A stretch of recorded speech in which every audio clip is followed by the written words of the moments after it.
Today we're going to talk about butt wink. All right, butt wink is a strange word. It's also known as lumbar reversal.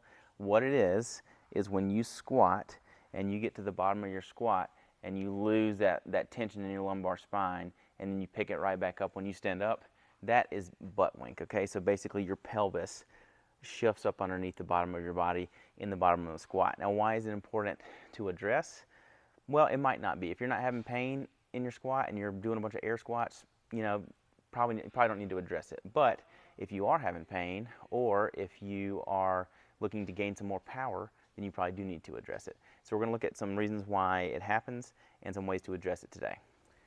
So the first thing I do with a client that comes to me with butt wink is I look at their stance. So a lot of people will be toes straight on and kind of a narrow hip width stance, almost more of a deadlift stance here.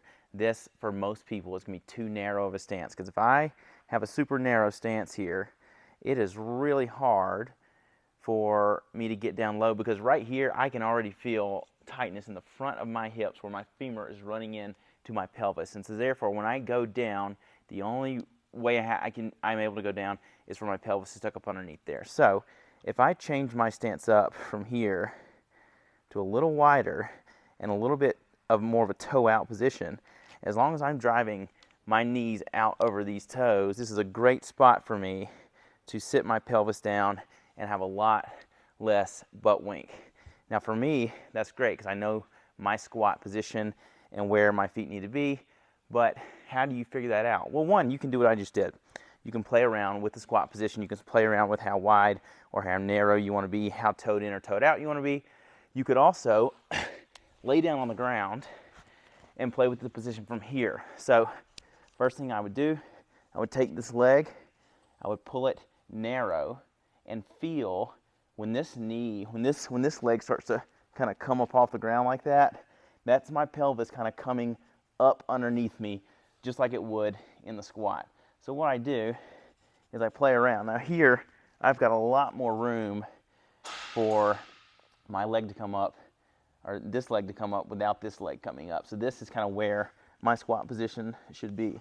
You can also play with the foot position here, toe in, toe out, to see kind of where your ideal squat position should be, or where you have the most room in your legs or in your pelvis for your femurs. And then you can just translate that to the squat in this position right here.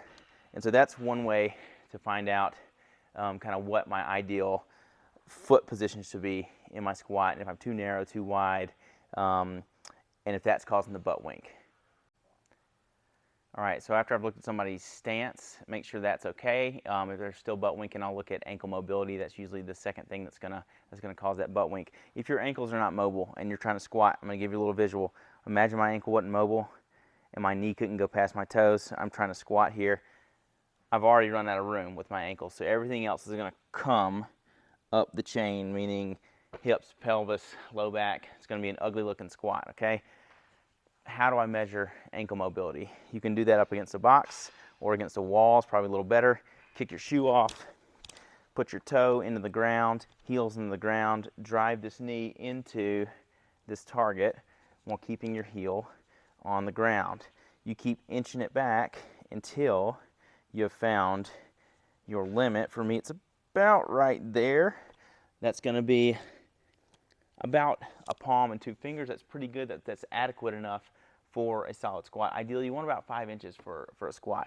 Now, when you're doing this, bear in mind, you don't want to be driving your knee inward like this, because that's not how you squat. You want to be driving it out over this foot here in the same position that you're squatting in. So that's kind of how I would measure that. Now, if you don't have super mobile ankles, but you still want to squat right now today, well, you can give yourself a little help by elevating your heels a little bit and then taking that ankle mobility limitation out of it, and then you can squat nice and deep without really even having to try too hard with the ankles there. Just a little visual here.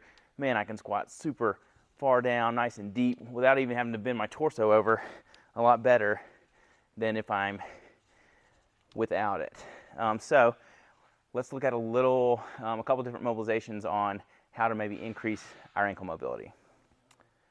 So if when you did this ankle mobility test you were feeling some tightness kind of back here as opposed to in the front, you probably need to mobilize these tissues back here. So how do we do that? Well, one way to do it, and one of my favorite ways to do it, is to let a kettlebell help you out here. You get on a box or a bench or something like this, get the kettlebell nice and gentle on your knee here, and you just let this guy kind of force you into that dorsiflexion, force you into that knees over toe position, and you just spend some time here. Again, you're going to feel a good stretch in kind of this area here, this lower leg area here, and you just kind of let that stretch happen, sink into it for about a minute. After that, I would come out, I would retest my mobility, see if I got any more mobility, and if I did, I would squat again, see if am I having that butt wink, has my ankle mobility increased, has that helped my butt wink at all? If it has, you're on the right path. So if during that ankle mobility test you were feeling some tightness in the front of that ankle as opposed to the back, what I would do is a mobilization to the front of the ankle here. So my favorite one is a banded mobilization. You get a nice sturdy band here, you hook it to a rig or something very nice and sturdy. You're gonna get an elevated surface, okay? Doesn't have to be too elevated, just enough to where this band is going back and down. You wanna make sure this band is underneath these bones right here, okay? Make sure the band's underneath that. You get some good pressure there, and then you just kind of want to drive forward, in and out, in and out. You can play around with the knee angle here, fine with that. Drive in and out for about a minute here. You could even hold a little bit if you want to, but the idea here is to kind of get that pinchy sensation, kind of pushing it backward that way. It's kind of how your ankle's supposed to work. These bones are supposed to glide that way as our shin comes forward. And so we're just kind of helping that out, facilitating that motion a little bit.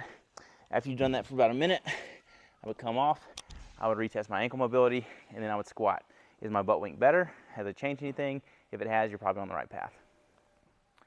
So sometimes your butt wink is not because you have a mobility issue in your hip or your ankle, but it's rather just a neuromuscular control issue. So the one I see the most is too much extension at the first of your squat. So again, if in high school you learned to squat and Coach Bobby's like, you got to stick your butt out before you squat down, that's wrong, because if you stick your butt out like this and you're just so focused on having that butt stick out, eventually you're going to have to lose that, because it's impossible to keep that lumbar extension all the way through a full range of motion.